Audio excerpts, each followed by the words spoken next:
sabe qué es eso? ¿No?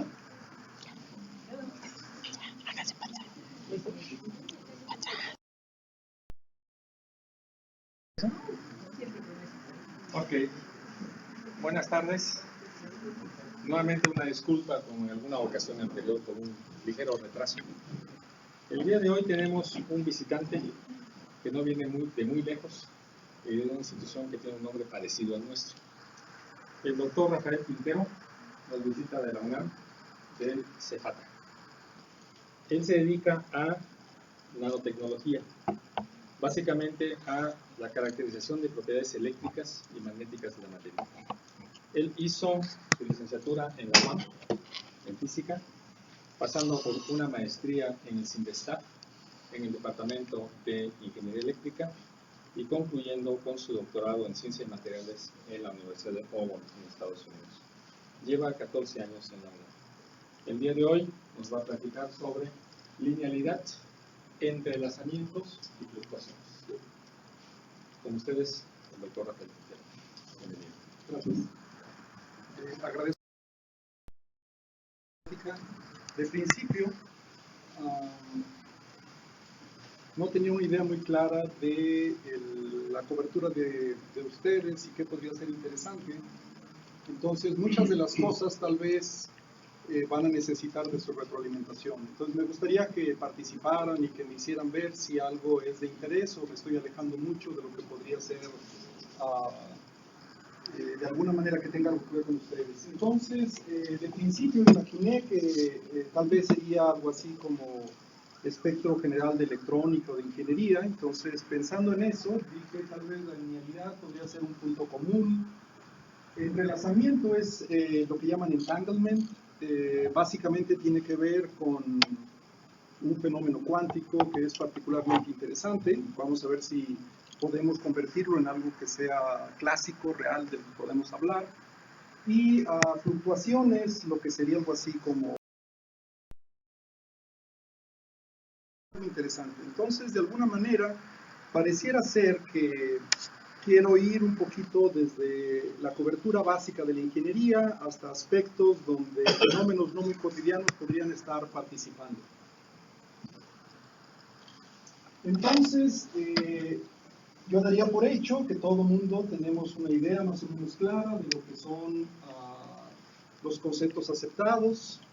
En todos ellos seguramente tenemos cosas que discutir y que aclarar. Por ejemplo, en mecánica hay aspectos relativamente simples, hay aspectos como la fricción que estarían un poquito más elaborados de determinar, pero al final de cuentas, digamos, aceptamos lo útil que es en el entendimiento de los fenómenos de la naturaleza. Termodinámica igualmente, conservación de a muchos fenómenos nuevos y obviamente es donde más encontramos fenómenos que podríamos llamar interesantes, complejos en alguna medida.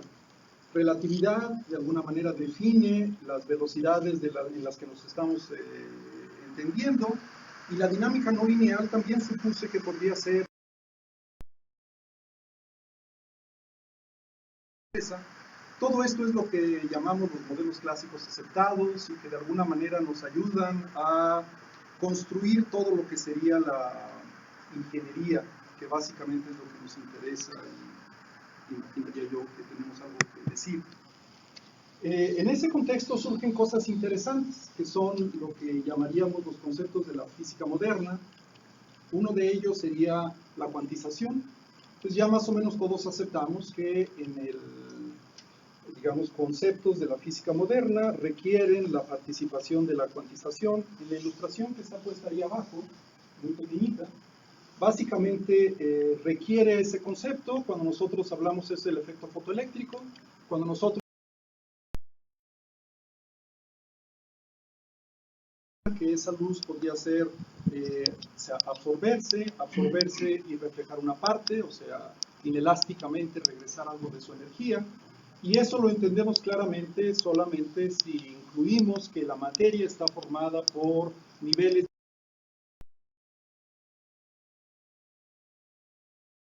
física clásica, lo que no es del todo cierto. Te vamos a extender que sí, sí existe y en ingeniería lo tenemos ya. La superposición, interferencia de partículas. Fundamentalmente, casi todos hemos escuchado o hemos visto el experimento de la doble rendija, en el cual es común que si nosotros vemos la luz que pasa a través de una rendija, vemos como una gaussiana. Cuando tenemos otra rendija a un lado y solamente abrimos la otra, se ve también una gaussiana. La intuición lo que nos diría es de que si yo ahora tengo las dos rendijas, pues debería de haber una envolvente que sume esas dos gaussianas. Resulta que si abrimos las dos, aparece continuo, se ven líneas más o menos como las ahí señaladas en el perfil de seno complementario. Y la idea está en que, bueno, en luz seguramente vamos a aceptarlo, pero incluso Hitachi hizo ese experimento hace como 30 años, bajando la corriente de un microscopio electrónico, y lo hizo con electrón por electrón. Y también encontramos la difracción. Entonces la difracción la podemos entender en luz, seguramente por fenómenos de interferencia, pero también podemos ver difracción de partículas. Eso tal vez es un poquito más demandante de nosotros de conceder cosas para poderlo entender. Después, entrelazamiento, entanglement, es un concepto que se ha vuelto cada vez más popular. Ahora incluso los que hablan de computación cuántica lo refieren una y otra vez. Al final de cuentas se refiere a la no localidad cuántica. ¿Qué significa eso?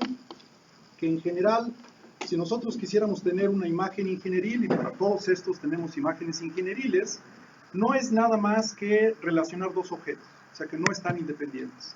Cuando nosotros pensamos en un objeto independiente de otro, lo que le suceda a uno, pues va a ser independiente de lo que le suceda al otro. En esta manera de pensar, si nosotros tenemos una liga entre esos dos objetos, resulta que lo que le pasa a uno va a afectar al otro. Por ejemplo, si las sillas estuvieran sujetas una con la otra y alguien empuja una silla, pues va a mover todas las demás de manera inmediata. Entonces, eso es más o menos lo que llamamos lo que entendemos por entrelazamiento. Y en particular resulta que tiene consecuencias interesantes, que es de alguna manera lo que quisiera platicarles. El único fenómeno donde no encuentro una analogía clásica interesante es en el efecto de un solo fotón, cuando tenemos nada más polarización de un fotón, o el efecto de un fotón, o contabilización de un fotón.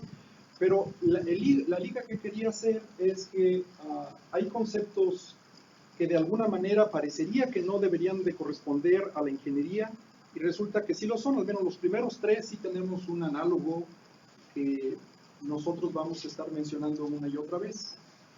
Entonces, resulta que de alguna manera, yo no sé qué tanto sea del lenguaje común, que resulta que podemos tener imágenes clásicas e imágenes cuánticas de las cosas. Esa caricatura es más o menos interesante. Supuestamente tenemos ahí la frontera entre esos dos maneras de hablar, y resulta que traté de señalar ahí a la derecha entonces la etiqueta de clásico y cuántico, y de las cosas que les quería platicar: linealidad y no linealidad, de superposición y de fluctuaciones de alguna manera. Entonces, yo les he dicho que me gustaría que me interrumpieran y me hicieran alguna pregunta, pero ¿en qué? Bueno, básicamente si hablamos de clásico, resulta que me interesa el concepto de los fenómenos lineales y los fenómenos no lineales. ¿Eso qué significa? Las consecuencias que va a tener que definamos el mundo como solamente fenómenos lineales, o donde ya empiezan a participar las no linealidades. En la superposición es interesante dónde funciona la superposición. Voy a hacer hincapié en que en el fenómeno clásico lo que es importante es la superposición en el campo. Nosotros no podemos hablar de la superposición en la intensidad, por ejemplo. El experimento que les platicaba de la doble rendija, la confusión surge precisamente de eso. Nosotros como seres humanos, el sensor principal que usamos, los ojos, resulta que son sensores de intensidad, no son sensores de campo. Entonces, cuando nosotros vemos los fenómenos, nosotros lo único que podemos ver es la intensidad. Entonces, en ese experimento que les decía, pues nosotros describimos esas manchones de intensidad porque es lo que podemos ver. Si nosotros pudiéramos ver campo eléctrico, pues por supuesto que no veríamos un manchón de intensidad, veríamos unas oscilaciones, que serían las magnitudes de campo como suben y bajan. Entonces, en virtud de que la superposición se da sobre el campo eléctrico, nosotros lo que podemos percibir en ese tipo de superposiciones surge solamente cuando obligamos al campo eléctrico a que se revele. Si no lo obligamos, pues nunca lo veríamos.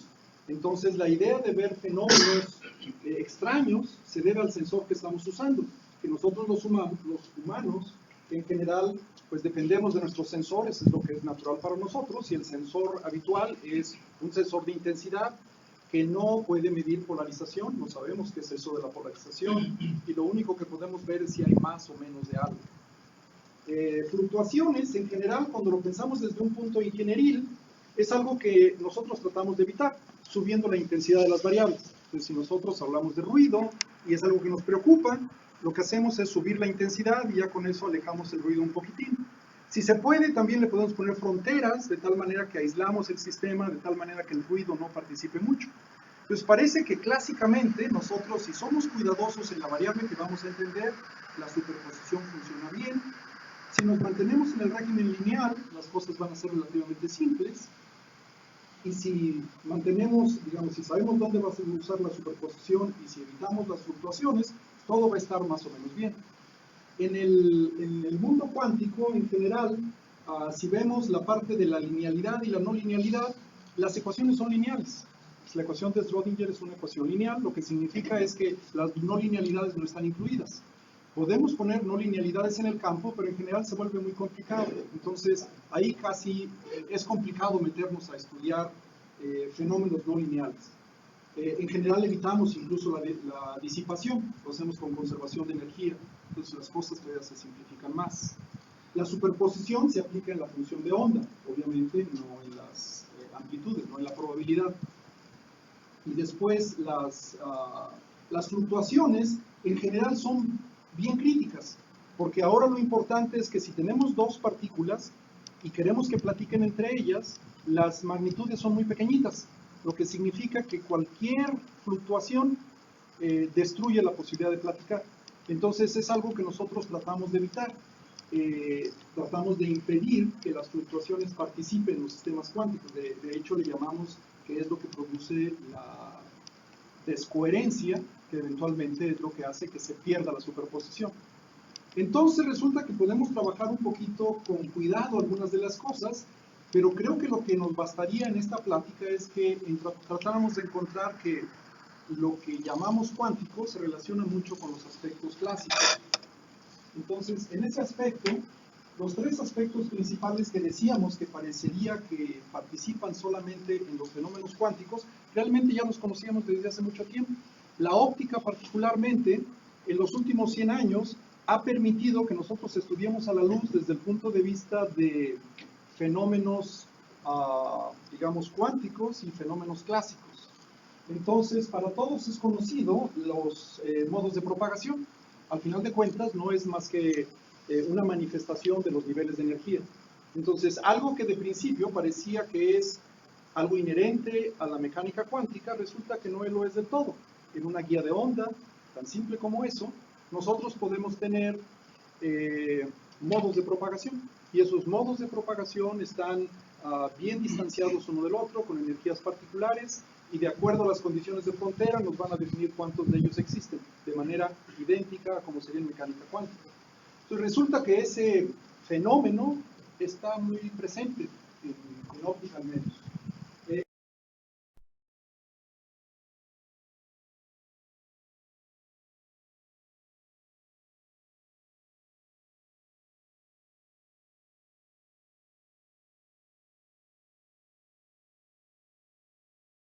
Lo separamos en dos, por eso es lo de auto, y después lo superponemos uno con el otro. Es la única manera de medir cosas muy pequeñas, por el hecho de que pues, son tan rápidos esos fenómenos, que la única manera de poderlo medir es con el mismo, con la luz. Entonces, el trazo rojo que ven que está subiendo y bajando, no es más que la interferencia que sucede en el tiempo, cuando están superponiéndose esos pulsos. Entonces, hay lugares donde hay constructiva y destructiva superposición, y eso es básicamente lo que resulta que también tenemos esos fenómenos de interferencia, son muy frecuentes en la luz. De hecho, la analogía entre una onda electromagnética y una función de onda es muy cercana. De ahí eventualmente podemos hablar también del entrelazamiento. La figura de abajo es una caricatura de lo que es la generación óptica paramétrica. El nombrecito de paramétrico significa sin retraso de tiempo. Absorción, por ejemplo, toma tiempo. Es un fenómeno no paramétrico. Entonces, un fenómeno paramétrico también lo tenemos en electrónica. Un fenómeno Entonces, en la caricatura que tenemos ahí es el trazo azul es una luz, es un fotón que está entrando en un medio no lineal, ese cristalito que va a ser un OPG. Entonces, ese fotón resulta que se descompone en el cristal en el verde y el rojo. La caricatura es de un amplificador, lo que significa que tenía también uno verde y el verde es el que se está amplificando. Pero si ignoramos el verde que está entrando y solamente vemos el azul, resulta que sale el verde y el rojo. Esos dos fotones son gemelos, están entrelazados. De alguna manera tienen propiedades que los hacen que, como las sillas que les platicaba,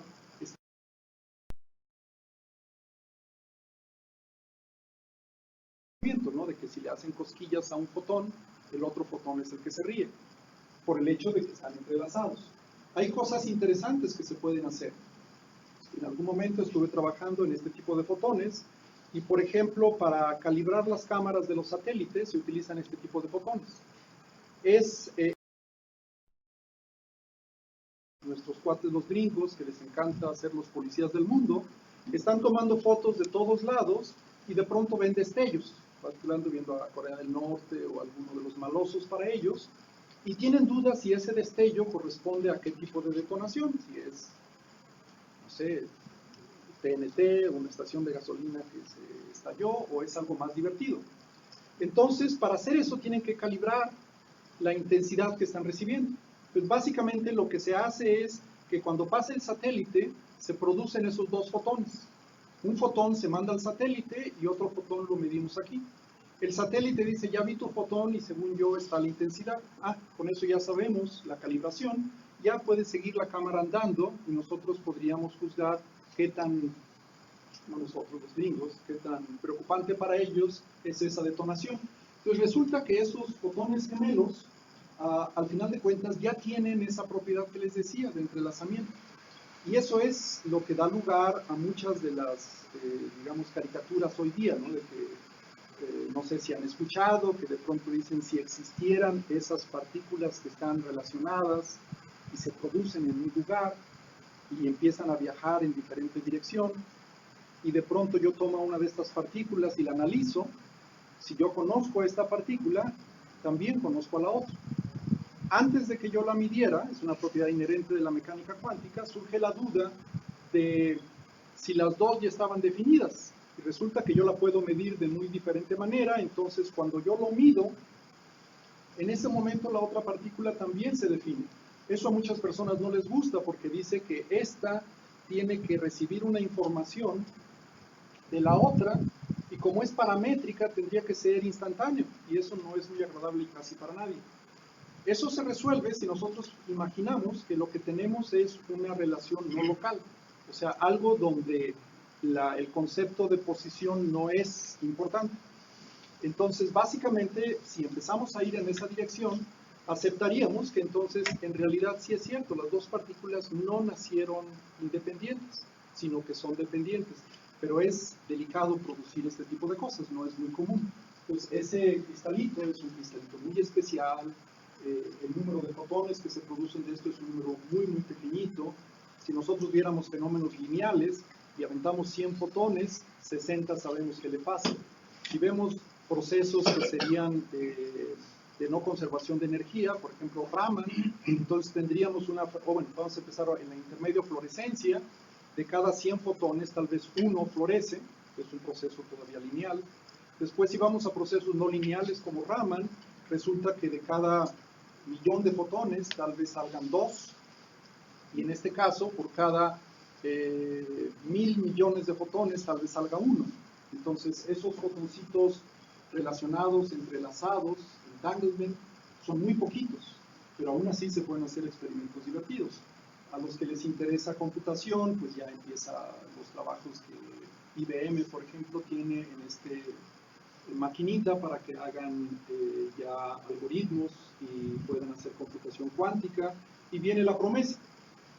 No he pensado que habláramos nada de esto desde el punto de vista de que hay también detractores que imaginan que nunca va a ser posible tener computación cuántica por el hecho de precisamente las fluctuaciones, que son lo que impiden que los estados puedan permanecer durante mucho tiempo en esas condiciones.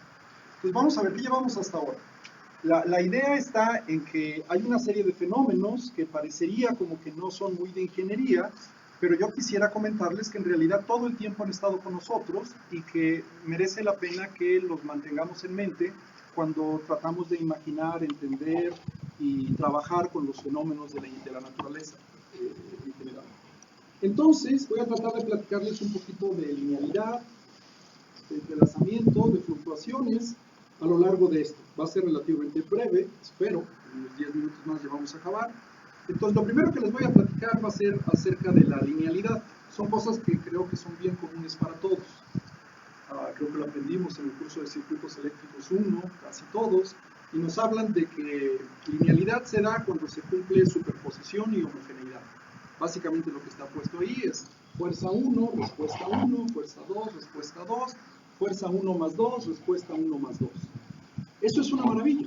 Eso en ecuaciones diferenciales nos permite que si sabemos una solución, podemos proponer otra solución o podemos buscar combinaciones lineales de soluciones. Entonces realmente la linealidad es lo que ha hecho que la ingeniería cambie la forma del mundo. El detalle es que en realidad el mundo no es totalmente lineal. O sea, si nosotros imaginamos a la naturaleza, ciertamente el mundo lineal es bien divertido y es toda la ingeniería que conocemos. En la frontera tenemos algunas exploraciones de no linealidad, particularmente la electrónica es la que más se aventura en las no linealidades, pero definitivamente tenemos una gran cantidad del mundo donde las no linealidades son inherentes y estudiarlas se volvería particularmente interesante. Podría haber no linealidades pequeñitas, ¿sí? Esas que podría ser tal vez una parábola, es una no linealidad digamos, de las más simples, pero podría haber no linealidades más divertidas, ¿sí? Las estabilidades, por ejemplo, eso significa tener dos respuestas a la misma pregunta, en general eso es confuso, porque va a depender de las condiciones locales, qué es lo que sucede, pero no hay duda de que eso debe suceder. A esa parte de la no linealidad hay otra parte que me ha llamado mucho la atención, que es la retroalimentación. En general en electrónica siempre hablamos de la linealidad o la no linealidad, pero la retroalimentación es otro de los aspectos que más frecuentemente empleamos. Pues básicamente ahí lo que se está pensando es que tenemos una entrada, ¿sí? Esa parte negra, de entrada y de salida, y después tenemos un amplificador, ¿sí? Ese amplificador puede ser menor que 1, mayor que 1. Tenemos una retroalimentación B, y esa retroalimentación puede ser retroalimentación positiva o retroalimentación negativa. De alguna manera, lo que sucedería es que si la retroalimentación es negativa, que es la que más usamos para hacer sistemas estables, lineales, bonitos, en general lo que tendríamos es que gana linealidad del sistema, pero pierde amplificación. Entonces nos quedaríamos con algo relativamente, lo que sale se parece mucho a lo que entró. La otra parte, cuando tenemos una retroalimentación positiva, en general las cosas pierden linealidad y se vuelve, en general oscila, tenemos una gran amplificación.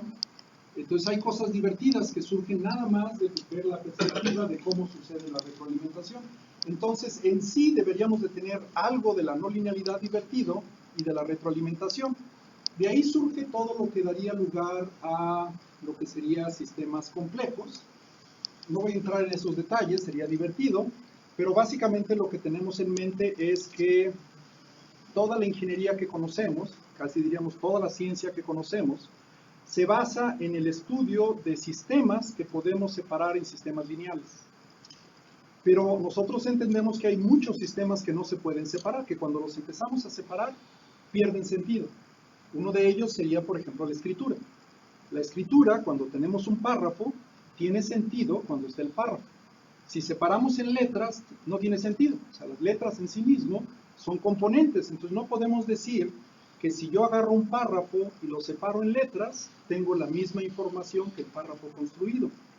Entonces, hay algo que sucede cuando los sistemas se unen. Cuando se unen de una manera lineal, entonces sí es cierto que la suma de los componentes es el resultado. Pero ahí, en general, cuando tenemos códigos no lineales, las respuestas no son así de simples. Cosas divertidas que pueden suceder, seguramente los cambios de fase, todas las fronteras en la física se deben a este tipo de no linealidades. Nosotros podemos hablar de un átomo, por ejemplo, y nosotros podemos hablar de color de una superficie. Pero nos cuesta muchísimo trabajo entender cómo el color surge de cosas tan primitivas como el átomo. Entonces resulta que lo que nosotros podríamos o entendemos es que hay muchos, cuando tenemos muchos sistemas que interaccionan de manera no lineal, surgen cosas nuevas. ¿Sí? Es la emergencia de las cosas divertidas. Lo podemos ver en las formas, incluso el 5 de febrero, Bernardo Quintana, los movimientos de los pajaritos. Nosotros vemos que parece que se mueven como si fueran un solo objeto, un organismo grandote. O sea, un pajarito obviamente vuela y se rige por las leyes de la hidrodinámica, pero de pronto cuando vemos a los pajaritos vemos que se desplazan de un lugar a otro siguiendo patrones bien curiosos y no necesariamente se pueden describir de una manera trivial. Muy probablemente las interacciones sí son triviales, sí son simples, o sea, nada más algo así como el que hace la mano hace el atrás o cosas de esa manera, lo que se llama autómata, un autómata celular. Pero la moraleja entonces está en que hay muchas ocasiones en que no entendemos lo que resultó, pero siempre le echamos la culpa a que son muchos sistemas que interaccionan no linealmente lo que lo harían. El ejemplo típico sería un hormiguero. Han visto hormigueros extremadamente elaborados, donde parecería que son resultados de un arquitecto que tuvo algún tipo de control, de plano en cómo se hizo, y en realidad nada de eso existió. Seguramente fueron interacciones muy simples entre los organismos que lo conforman, y eso forman una comuna, una sociedad extremadamente compleja. Entonces, surge la duda de cómo deben estudiarse las cosas. Si las cosas deben ser estudiadas con todo lo que hemos aprendido de linealidad, o es tiempo de aderezarla con algunas otras cosas. Entonces, las otras cosas que surgen son, obviamente, incorporar más no linealidad, que en el contexto de las ecuaciones diferenciales se vuelve extremadamente complicado. Otra idea sería tal vez autómatas celulares. Tal vez podría ser una alternativa de empezar a pensar en una nueva física, por ejemplo. Entonces, esta parte de la retroalimentación se los voy a comentar con un oscilador muy simple, es el oscilador de Wien. Básicamente, si nosotros quitamos a R3, tenemos un sistema lineal. Entonces, imaginen que quitan a R3, entonces todo lo que está abajo es basura, no sirve para nada. Entonces, lo único que tendríamos es la parte de arriba, que si ven está en una retroalimentación positiva, pues esa parte hay que manejarla con cuidado. Y la parte de abajo habría solamente dos resistores, RK y RF. El transistor podría ser parte de RK, si quieren le ponemos en RI en la ecuación. Entonces, RI, en la ecuación en el segundo término, si ven que el tercer factor dice RF entre RI, el RI sería RK más el componente del transistor para llegar a tierra. Entonces, realmente serían en la retroalimentación negativa RF, y la conexión a tierra se daría por RK y un reemplazo de ese transistor que sería no lineal. Esa cosa entonces sería un oscilador lineal y sería la ecuación que está puesta arriba. Si la ven, es una ecuación diferencial muy simple, que si los términos, incluso si hacen que RF entre RI eliminen los términos de R2, R1, C2 y C1 y C2, en este caso si los ponemos iguales, nos daría un 2, entonces si RF entre RI fuera un 2, eso lo haría 0, entonces nos daría una ecuación muy simple sin atenuación, que sería una armónica, una senoidal muy simple. El problema que tienen esos armónicos es de que pues, no son muy divertidos. Entonces, los más divertidos son los sistemas que son autosostenidos, que producen un ciclo límite, que si le dan una cachetada, él regresa a como estaba antes. Entonces, para hacerlo que sea autosostenido, tenemos que agregar una no linealidad. La no linealidad está en un pedacito de la resistencia. Entonces, ese transistor que está ahí es un resistor para este circuitito. Entonces, el control de la resistencia está retroalimentado, se ve negativo, muy simple. Entonces, nada más tenemos una pequeña señal que corrige cualquier salida de la posición de equilibrio. Entonces, con ese término de abajo, si RF entre RI, recuerdan el término de arriba, de la primera derivada, fuera A menos B constantes y el voltaje I al cuadrado, nos daría una ecuación de Van der Pol, que ya sería un sistema que es estable. Eso sí nos da un oscilador estable. Entonces, ahí sería la distinción en la participación de una no linealidad. La lineal sería un oscilador muy simple, que decae, no tiene otro remedio más que existir si están las cosas perfectas o decaer, o un sistema autosostenido, pero para eso necesitamos una pequeña no linealidad. Si no tenemos no linealidades, eso no funciona. Ese circuitito que está ahí, si lo hiciéramos con cuidado, lo podemos convertir en este sistema de ecuaciones. Otra vez, podemos olvidar las ecuaciones si quisiera nada más, porque me emocioné y ya seguí con las ecuaciones. Entonces, las primeras dos ecuaciones son las que nos daría el oscilador simple. Entonces, si tiramos todas las demás ecuaciones a la basura, nos daría una ecuación bien simple. Segundas derivadas, primeras derivadas, constante, muy, muy simple. La tercera ecuación surge del op-amp. El op-amp en el modelo simple no podía darnos una idea de la retroalimentación positiva. Es bien elaborado trabajar retroalimentación positiva, hay que tener un poquito de cuidado. Entonces, esa ecuacióncita nos permite trabajar con el retroalimentación positiva. Bueno, ya hasta ahí tendríamos la retroalimentación positiva. Las siguientes dos ecuaciones son las de la no linealidad. Realmente solamente la tercera, la quinta. La cuarta también la podríamos tirar a la basura. Eso realmente es nada más el filtrito de la retroalimentación, no tiene mucho chiste. Entonces, ese sistema ya nos daría un modelo de un sistema autosostenido. Entonces, ¿qué podríamos hacer con un sistema autosostenido? En realidad, muchas cosas en la naturaleza son sistemas autosostenidos. Un láser es un sistema autosostenido. ¿Qué significa eso? Que el láser puede estar oscilando. De hecho, el láser es la realización del metro. Entonces, si alguien quiere medir distancia, necesita un láser. Es la manera más práctica que tenemos para realizar una medición. En México, el CENAM tiene un láser que tiene la longitud de onda estabilizada. Y eso es la referencia del metro en México.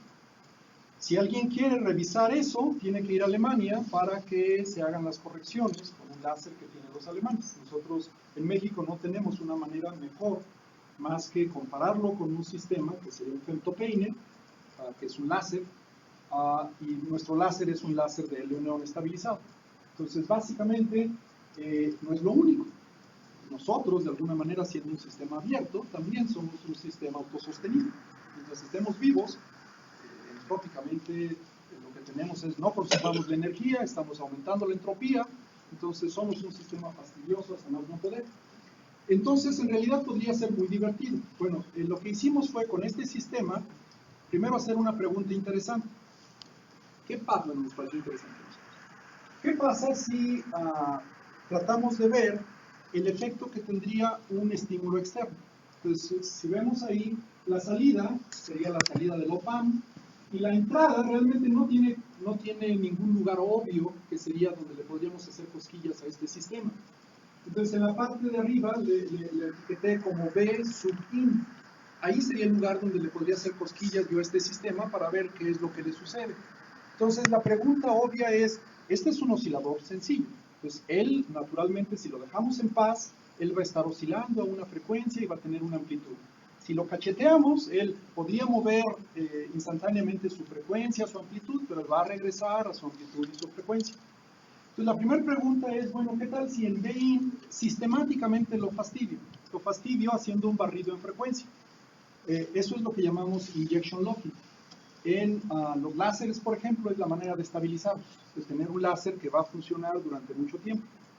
Entonces, lo que les voy a mostrar es lo que sucedió con estas ecuaciones cuando hacíamos el injection locking. esa figurita que está ahí es bien divertida. Está repetida 2 veces para 2 diferentes osciladores. Vamos a ver el de las bolitas rojas y estrellitas azules. En esencia, si no hiciéramos el experimento, no importa lo que haya en el eje horizontal, yo esperaría que la amplitud y la frecuencia de mi oscilador fuera siempre conocida, porque quedamos que era un sistema autosostenido. Entonces yo hubiera esperado que no importa lo que haya en el eje horizontal, yo hubiera esperado una línea azul que sea horizontal en todo momento, porque dije que es autosostenido. Entonces, lo que estoy haciendo aquí es poner una amplitud bien chiquitita, recuerdan Bain, una señal bien chiquitita de entrada a diferente frecuencia, a la frecuencia que está marcada en el eje horizontal. Entonces, imaginaríamos que él solito le debe gustar la frecuencia, no alcanzo a ver exactamente bien, pero voy a suponer que sea 1550. 1550 es la frecuencia que a él le gusta. Y yo ahora voy a poner frecuencias desde 1300 hasta 1750. Al estar poniendo esas frecuencias, lo que yo observo es que la amplitud de mi oscilador empieza a disminuir. Las líneas azules, ven ustedes que tiene una amplitud, digamos, de 4 volts de amplitud, y empieza a bajar conforme la frecuencia se acerca más o menos a 1450, y ahí desaparece la frecuencia del oscilador autosostenido. O sea, ya no es un oscilador autosostenido. Y lo que tengo ahora es la frecuencia que yo estoy metiendo afuera. Entonces, las bolitas rojas me dan la amplitud de la señal que yo estoy inyectando. Entonces, si ven ustedes, tenía una señal menor a 1 volt, y yo empiezo a moverme en frecuencia, no estoy aumentando la amplitud, nada más estoy moviéndome en frecuencia, y empiezo a ver que la amplitud de la señal inyectada empieza a crecer, a crecer, a crecer, al grado que en la zona, que yo lo voy a llamar la zona muerta, ¿sí? La zona donde el azul, las estrellitas azules son 0 amplitud, resulta que ahí tengo a mi oscilador externo. Entonces resulta que lo que yo estoy haciendo con este experimento es algo así como obligar al sistema a que oscile a una frecuencia que a mí me interesa. Parece ser que el sistema no le preocupa tanto. Mientras que esté oscilando, voy a tener la energía. Lo único que está sucediendo es de que no oscila a su propia frecuencia, está oscilando a una frecuencia externa. Lo que está puesto ahí es la manera en que modelamos este sistema. Es divertido, porque en la zona muerta, si ven ustedes, tenemos una sola frecuencia. Es bien difícil medir la frecuencia en un sistema. Entonces, si ustedes han escuchado de transformadas, la transformada de Hilbert, algunas veces nos da algunos detalles de cómo medir la envolvente y la frecuencia, pero es laborioso. Las 2 ecuaciones que están arriba es proponer que las señales tienen una frecuencia particular y hacemos el álgebra con esas funciones. Entonces, lo divertido del caso es que nos sale una expresión, la última que está ahí, que nos dice que va a haber unas frecuencias en donde van a dominar las inyecciones dadas por la frecuencia que tenemos más la magnitud de la inyección. Entonces resulta que con eso vamos a poder definir la zona muerta o la zona de inyección. Esto tiene mucho, no sé si hemos escuchado el nombre de señales de batido.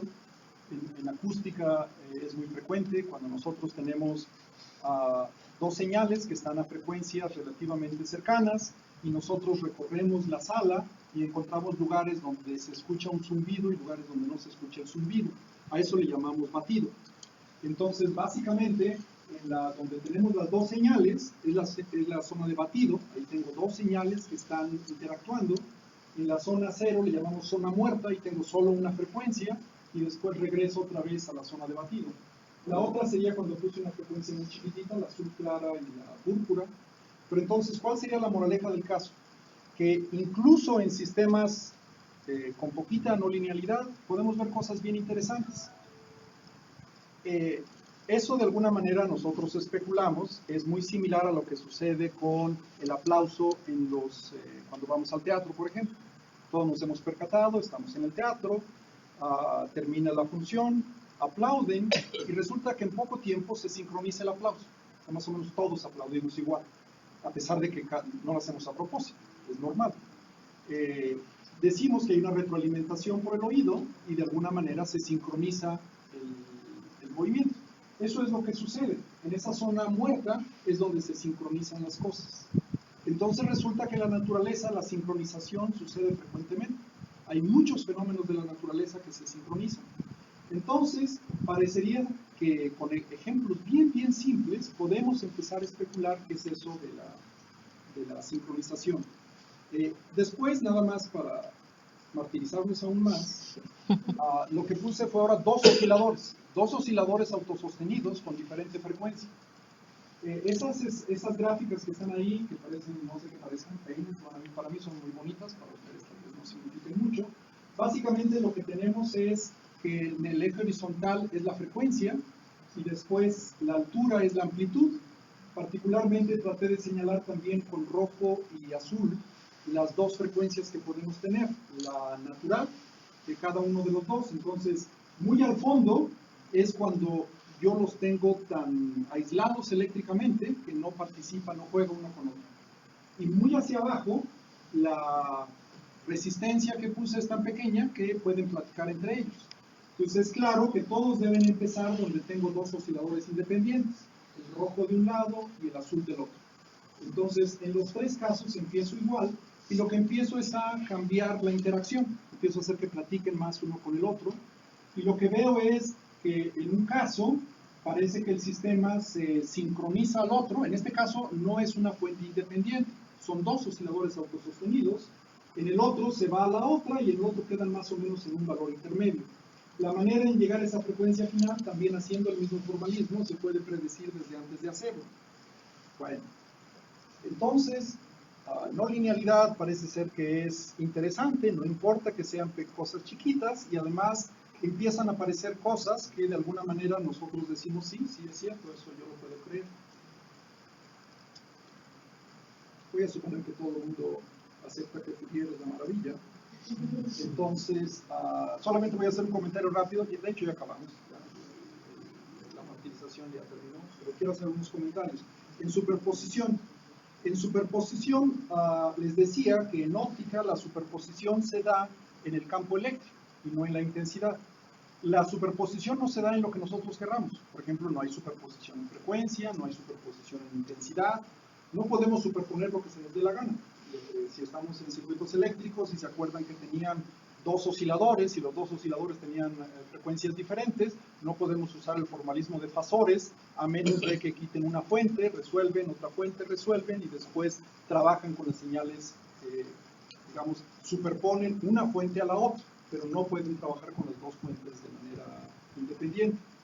Y eso produce consecuencias. Entonces, si nosotros pensamos en superposición de campo, que es lo que está puesto ahí, el E supuestamente es el campo eléctrico y la I es la intensidad, nosotros observamos que no hay superposición de intensidades, claro. O sea, si ven ustedes, la intensidad ahí dice que la intensidad 1 y 2 es I1 más I2.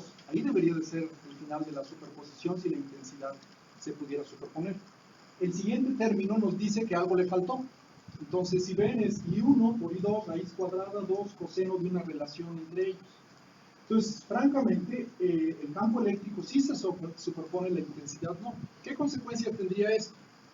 Arriba tendríamos señales que se pueden superponer. Entonces, en la parte de arriba, en el eje horizontal, tengo diferentes frecuencias con diferentes amplitudes. Entonces, podría tener básicamente una sola frecuencia, dos frecuencias. La primera, en la A, tengo a omega 0, después omega 0 más omega 0 más A. Diferentes frecuencias que de alguna manera yo voy a sacar el cuadrado. Y al ver el cuadrado empiezan a aparecer lo que ya sabemos, las diferencias de frecuencia, las bajas frecuencias, donde aparecen nada más las letras A, B, sumas y restas, y la parte de las altas frecuencias, que es donde tengo las sumas de las frecuencias. Eso en general, cuando nosotros estamos viendo señales eléctricas, por ejemplo, si yo tomara un láser, un helio neón, le pongo un fotodetector rápido y lo pongo en un analizador de espectros o un oscilador extremadamente rápido, lo que yo vería sería más o menos 1 gigahertz, una señal a 1 gigahertz. ¿Por qué tendría eso? Porque el láser de helio neón en realidad no produce una sola frecuencia, tiene un ancho de banda que hace que tenga dos láseres funcionando en la misma cavidad.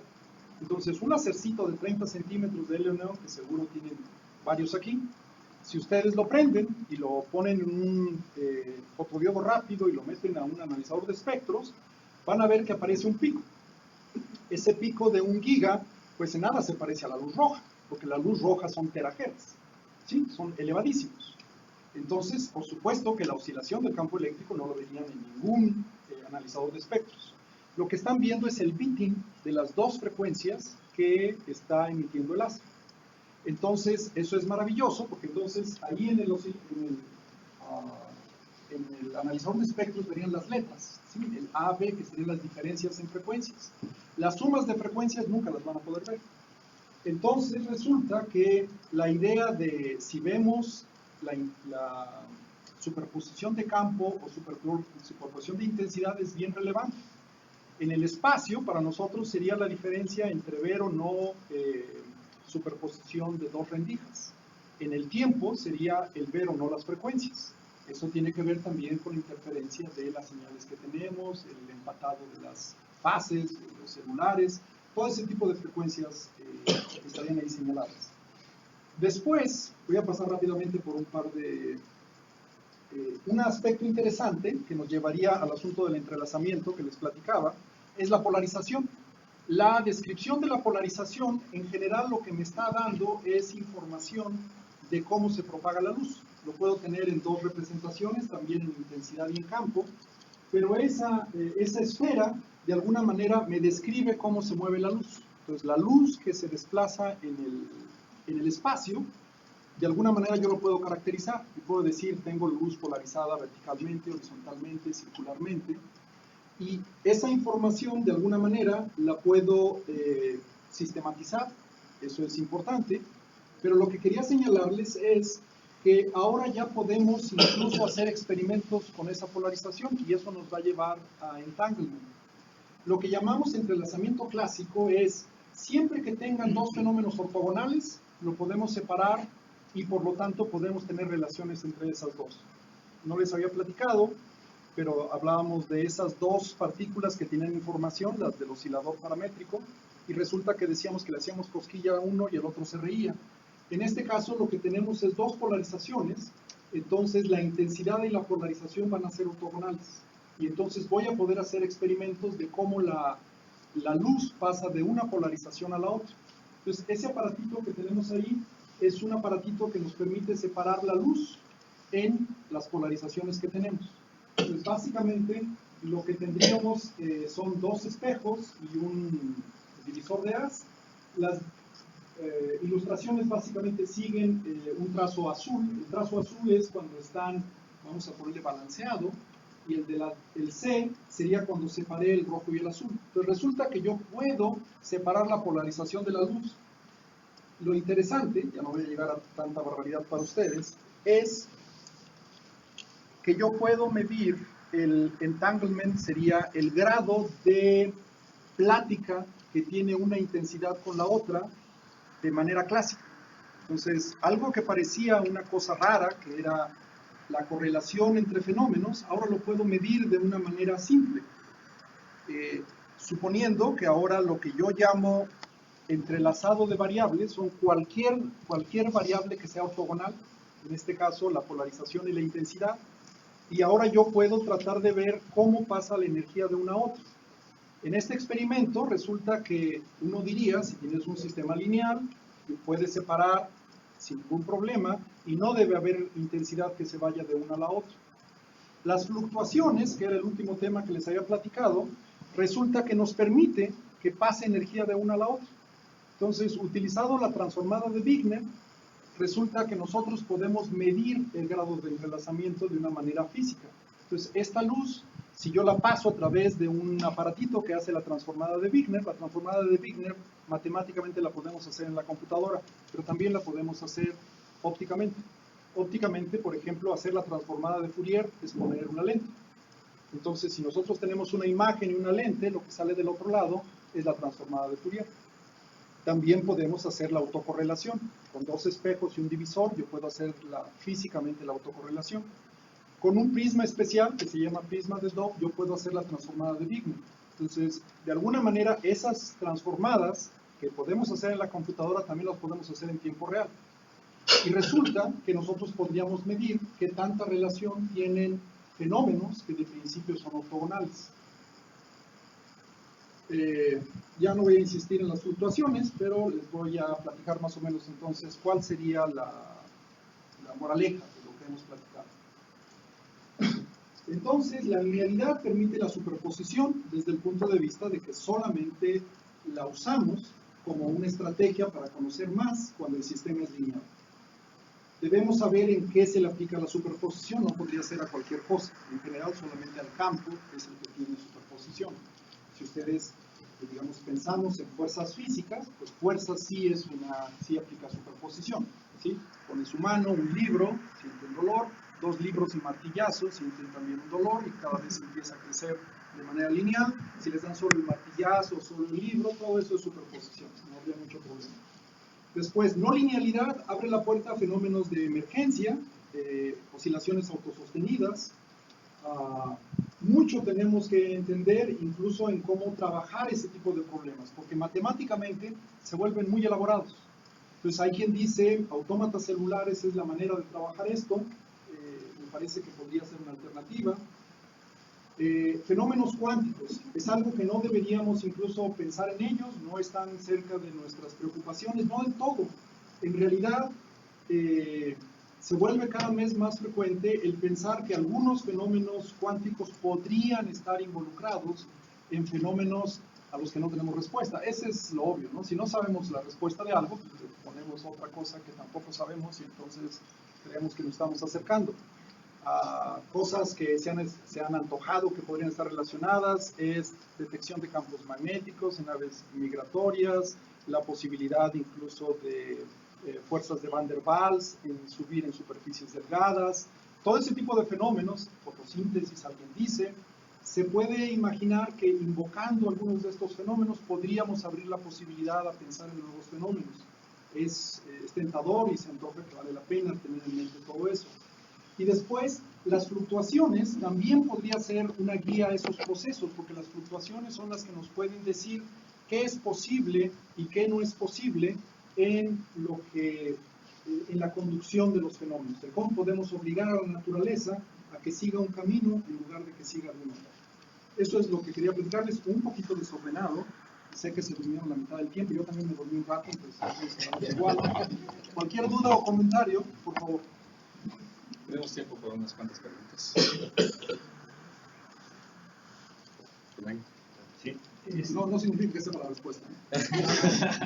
No, pero ahora que comentas el fenómeno de entrelazamiento clásico, ese planteamiento se podría ver como una alternativa para asociarlo al fenómeno de entrelazamiento cuántico. Estrictamente hablando, el problema de generar fenomenológicamente el entrelazamiento cuántico es extremadamente elaborado. Creo que el CENAM por ahí tuvo átomos congelados durante un rato, pero extremadamente caro tener ese experimento. Entonces, fenomenológicamente, en una mesa, producir algo donde tengamos eso es muy, muy laborioso. Lo que les estaba platicando es algo muy simple. Un láser de helio-neón, analizamos su grado de polarización, lo mezclamos nuevamente y podemos medirlo. Se antoja que es algo extremadamente simple. Entonces llamamos clásico porque es barato y realizable. Cuántico, sinónimo de bien difícil y muy caro.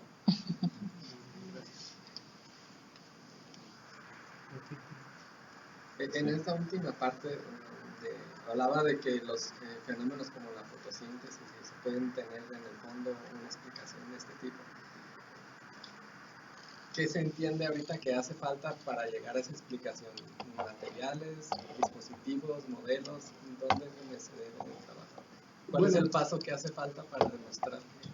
Me da la impresión de que, digamos, esto tiene como 10 años en que muchas personas acarician la posibilidad de que, digamos, fotosíntesis en particular podría tener una connotación cuántica. Lo que se sabe de la fotosíntesis es de que es muy eficiente en la absorción de energía luminosa, muy eficiente en la transferencia de energía al centro de reacción, y después ahí se detiene la eficiencia porque la planta no le interesa producir energía, le interesa sobrevivir. Entonces, en general la fotosíntesis tiene una eficiencia del 2%, que eso es una bendición, porque si no, de un día a otro ya no reconocerían acicate. Si sus arbolitos crecieran al 100%, al siguiente día tendría que llegar con machete para entrar y secar. Entonces, una maravilla que tenga una eficiencia total del 2%. Pero la pregunta es, ¿será cierto que tiene tan alta eficiencia de la captura del fotón al centro de reacción? Hacer esas mediciones, como son fenómenos relativamente rápidos, no son muy fáciles. Hay alguien que ha dicho voy a tomar de esos colorantes naturales y lo voy a analizar en tiempo real. Estrictamente eso es cocinarlo. O sea, la intensidad requerida y los tiempos necesarios son tan breves que es muchísima energía. Lo que todo el mundo dice es, ¿quién sabe qué estás midiendo? Porque en el proceso de la medición te deshiciste del material. Entonces, en realidad no sabemos mucho. O sea, sabemos lo que es lento y dura mucho, pero lo que realmente es fino y dura poco tiempo no sabemos mucho. Hoy día todavía se están haciendo mediciones, pero con equipo que en México no tenemos, ¿no? Un láser de electrones, un ciclotrón, que nos permiten hacerlo, pero obviamente son tan intensas las energías que quién sabe qué es lo que estamos midiendo. Entonces, se trabaja en dos lados. Uno es seguir especulando en la manera en que, al final de cuentas, decimos cómo es que se puede guiar la transferencia de energía para que llegue al centro de reacción y sea eficiente, al margen de lo que se conoce, porque se conoce muy poquito. Entonces, hay quien ha hecho muchos avances proponiendo cosas, pero muy poca alternativa en cuanto a cotejar con lo que podría estar sucediendo. Relevante es, por ejemplo, la fotosíntesis se puede dar en plantas, se puede dar en bacterias, se puede dar en otro que me falta. En fin, en esos, y algunos que están, por ejemplo, a 100 metros bajo el nivel del mar. La absorción de agua, la absorción de luz en el agua es tan intensa que en 100 metros está negro. Entonces, capturar un fotón para ahí es de vida o muerte. ¿Cómo suceden esas cosas?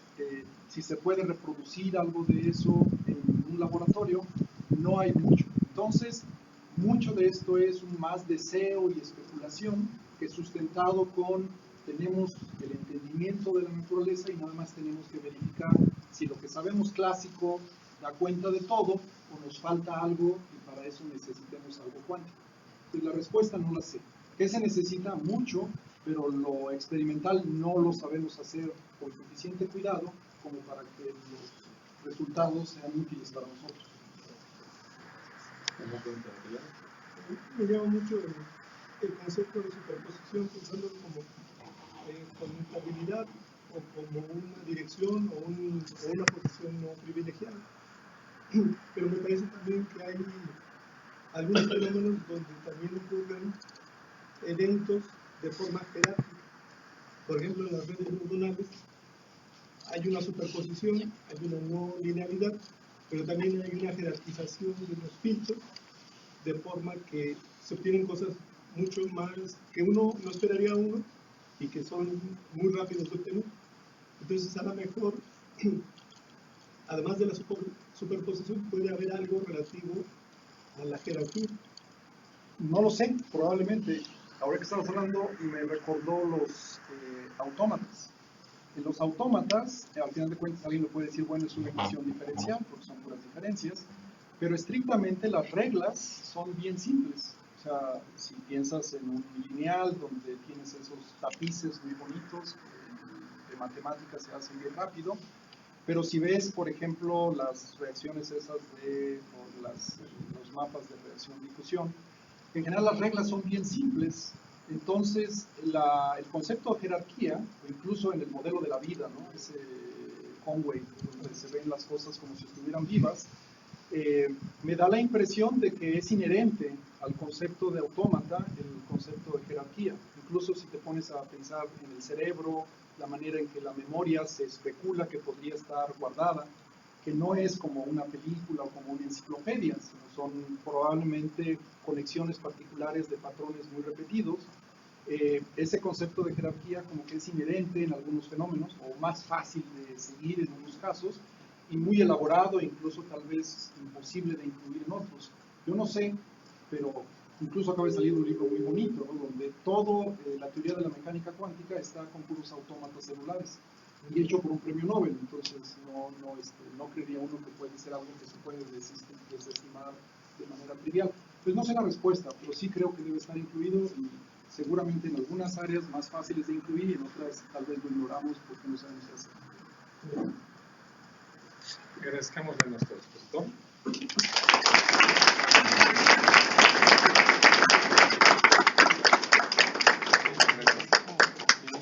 Nuevamente, como todas las semanas, si alguien olvidó de anotarse, por favor.